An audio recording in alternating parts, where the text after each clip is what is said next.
game. So I thought this was a very good game by Kashdan because it was a controlled, measured game, which is sort of how you have to beat somebody if they're better than you. There was a game I was going to show. It was Kashdan Capablanca. And then I decided not to show you the game. And you're like, why? Like you're come on. You don't want to show us a game where your featured player of the hour beat world champion Capablanca? And I don't want to show you the game because it was too complicated. And it was a typical fight of two good players where there isn't one idea that's clear. It's just it's a slugfest, right? And there wasn't like a common theme. So, okay, pawn to e4, pawn to e5. But what I was saying before, Gradiosis threw subs in the room and took the stream by storm. I was saying that when two good players play one another, oftentimes they win, but it's not this clean win that's easy flow, easy to understand. So that's why I'm not showing you the Capablanca game. Even this game between Kashdan and Reshevsky, for a long time, as Kashdan was trying to break down Reshevsky's position, it just took some maneuvering, it took some hacking away at the position. It was still quite the slugfest, but then he eventually got through. I think the ideas, though, are clearer in this game. So this was a slugfest, but, we'll get there when we get there. So let's get through the opening. So this was a Roy Lopez, and this was not the first time that Reshevsky played this style of setup with d6, which is now, I think it's called the delayed Steinitz or deferred Steinitz. So, okay, anyway, c4 is always an interesting way to meet any Roy Lopez with the move d6. It's always interesting to go c4 and try to grip down on this square. You're also stopping b5, and because the move d6 has been played, you can't play bishop c5 and take advantage of this outpost square. So Reshevsky played bishop to d7, knight to c3, knight f6, and then d4. So it was only really an outpost square for just a moment, and Kashdan plays d4, and he eliminates that weakness, which all makes sense. This is all pretty standard. Okay, so lots of piece trades happened here, and both sides got castled. So I look at this position, and I think sterile, boring, but who would I rather play here? Which side would I rather play, and why? And I think you guys should have the same opinion, because some things in chess are just facts. White space, space, space. So all of you got it right. All of you are totally correct. So white has a space advantage, and that doesn't mean you win the game. It just means that you have the preferred game. You have the more flexibility with where you want to put your pieces. Now, here's the question I'm going to ask you now. So you have space. You know that when you have space, one thing you try not to do is trade too many pieces. I always considered it like this. Let's say you have and also control of the center, Cal Daddy, but the space stems from that, and and the queen's there, and the two pawns, and okay. So in regard to space, I always compared it like this when I taught my students. So suppose you have you're an army of people, and you have a territory, and you have 300 square feet of territory to cover. Well, then you don't need as many soldiers, okay? Because it's a small area.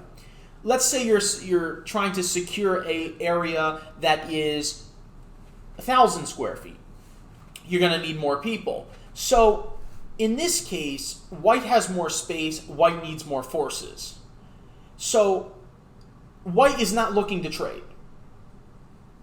That's not what white is looking to do here. Black is looking to trade because you figure, like, if black could trade this bishop for this bishop, black wouldn't really have any problems. Okay? And, you know, like, what are you going to do? So, how should... This leads to my question, which is, how should white develop this bishop on c1? You know it's got to develop, but what should white do with it? Keep in mind, white doesn't want to trade. White does not want to trade pieces. White should develop the bishop to b2 and place it on this long diagonal. And that's the only legitimate place for white's bishop that's both active and avoids possibilities of trades. For example, if you go bishop to g5, you're just asking for a possible trade here, right? With these two bishops aligned with one another, you're asking for a trade. Bishop f4 is reasonable, but you're biting on granite there. Bishop e3, as some were suggesting, does seem like it's a reasonable move, but then you have to reckon with the move knight to g4, which threatens the bishop and brings the bishop to f6. So you don't want to help them trade, and you don't want to help them develop. So b3 is what Kashdan played, and b3 is by far the best move. And the idea is to place the bishop on b2, which is on this beautiful long diagonal, avoid piece trades for as long as it's reasonably possible, and a bishop-queen battery heading right toward the king. I would say the bishop is much more active on this diagonal than it is on any one of these.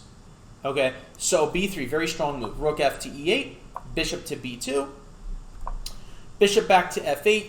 Reshevsky's trying to secure his position. Kashdan just brings the rooks to the middle. You can't get any more logical than bringing your rooks to the middle. Rook e8, pawn to f3. He wants those rooks biting on this wall of pawns. And here, black is suffering. Black is not losing because white hasn't done anything yet. But black is suffering. And black is suffering because black doesn't have any space for his pieces. All his pieces are tripping over each other. It's like having 10 people living in a 300 square foot studio. Okay, they're tripping all over each other. They don't even know where to go yet right now. There's nowhere to go. White has flexibility because white has space for the pieces, right? There's a lot of space over here white can maneuver. So Reshevsky waits. Goes king h8. Kashdan's like, I don't want to trade, so as tempting as it is to go knight to d5, I don't want to trade. I'm not interested in trading with you, Mr. Reshevsky. I do, however, want to get my pieces active, so I'm going to play knight to e2, where I have options of placing my knight on the f4 square or on the d4 square heading into the f5 square. So he's like, I don't want to trade, but I do want to improve my pieces. This is the maneuvering stage where black is like suffocating, black can hardly move, like Reshevsky played queen to c8. Queen f2 was played by Kashdan. It's clear after the move queen to f2 that he wants to put his knight on the d4 square, where the queen was, attacking the rook, and of course, probing the f5 square. Knight to d7, knight to d4, attacking the rook. The rook moves. You can see black is suffocating, but there hasn't been a knockout blow yet. White has successfully avoided any piece trades. White is maneuvering the pieces to better squares, but the game goes on. Nothing has happened yet. Just saying, I have more space, I have more flexibility, I'm just going to maneuver my pieces to the best places I can find. Look at black. Solid, if that's what you want to call it, but passive, right? It's like a turtle setup, right? Like, you are solid, you're hiding under your shell, but you're not fighting back. You're just waiting, okay? You're waiting. So f6. And that's the first sign of, well, not impatient. He's not antsy, It's not why he played f6. It's just he's running out of moves. So he goes f6 to try to shut down this diagonal. So Kashdan puts the knight into f5 with tempo. The rook moves.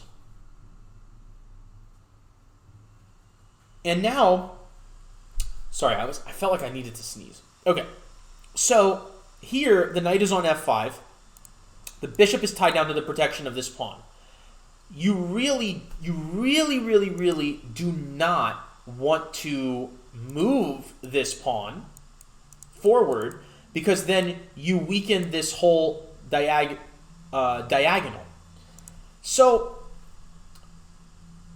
Kashdan wants to continue to break down Reshevsky's position, but how should he do that? So it looks like he's gotten most of his pieces into great places. He's got a knight on f5, which isn't going anywhere, because Reshevsky really doesn't want to play g6. That would weaken this whole diagonal.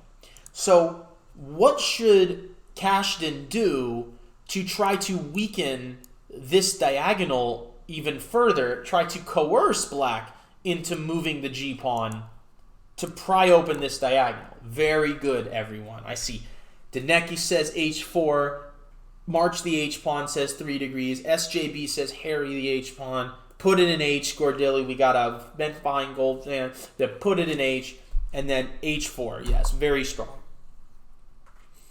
Basically, with black's pieces suffocating within his own position, white just wants to march this h-pawn up and fracture this diagonal.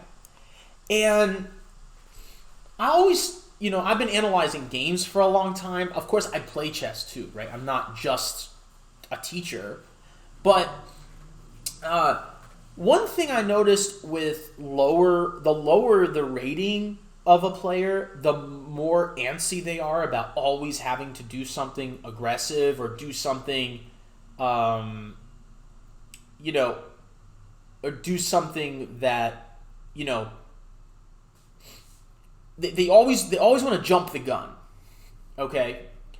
But a strong player is going to go, what is my opponent going to do? If I just slowly just tighten the screws, what is my opponent going to do? And I'm looking at this position from black, and I'm going, I don't know what black should do to fight back, right? But black needs to fight back because, he's a sitting duck to this. So black played b5. And Reshevsky's like, I gotta do something. Okay, so we have a trade. And then h5. We already know this is coming. We already know this is happening. We knew this was coming when he played it. Queen a6. Attacking the a-pawn. a3. c5. Rook d5. Okay, I'm not sure that was strictly necessary, but he's going for it. Knight to e5, twinkle toes, your move. Rook to d1, just improving the placement of the pieces, tying down black to the defense of the d-pawn. In addition, black has to worry about this diagonal, which he is going to pry open. Keep in mind, the knight on e4 is strong, but it's not an outpost knight because it can be driven away by the pawn. So that knight is strong in the moment, but it's not there forever. Knight f7, trying to halt the pawn push. Queen h4, I like that move a lot because you want to play h6, and you're also targeting the f-pawn, right, if this pawn moves. So knight back to e5, f4. Now you have to keep in mind, Reshevsky was a strong player. He's trying to tenaciously defend this position. It's just not easy to do that because he just doesn't have an active plan. Knight f7, h6 finally, g6, and now, as you can imagine, the tactics are going to start hitting the board. So bishop takes f6, which isn't really a tactic per se, it's just a free material. Knight back to g3, bishop takes h6, and then Kashdan pulled back to b2. He says, okay, what have we done here? We've traded pawns, but I have successfully opened up this diagonal toward your king. And that's going to prove to be very crucial here. So bishop back to g7, pawn to f5. By Kashdan, he's really just breaking down the black king side. Bishop takes b2, f takes e6, rook takes e6, queen to g4. He's just probing. He's got the attack on the rook here. He's got knights possible jumping into these squares. He's got the double rooks here. Just rough position for Reshevsky. Queen to d7, rook d8. We have a little bit of just maneuvering back and forth, but White's pieces are very actively poised at the king. Bishop e5, rook to d3, preparing to double and also just simply guarding the knight. And black just cannot withstand the heat here.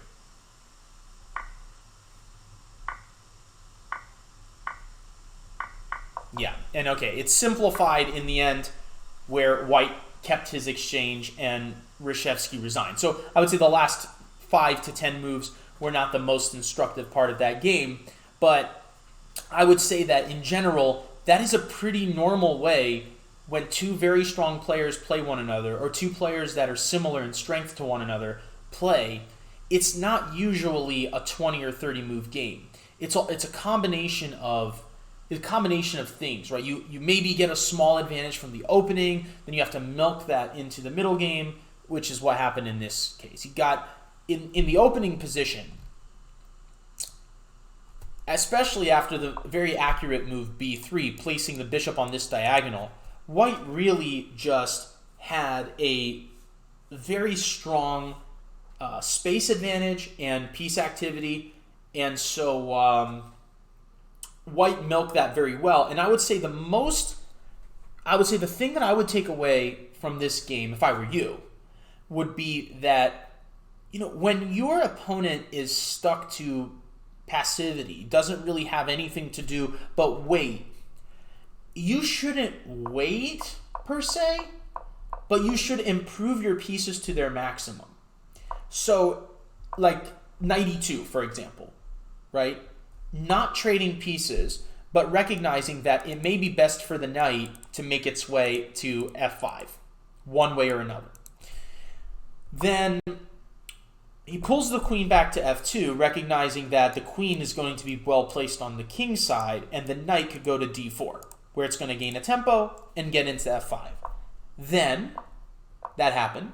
The queen poised herself at the king side, knight improved itself, and then again, most people here would just be like, oh, I got to do this and I got to do that.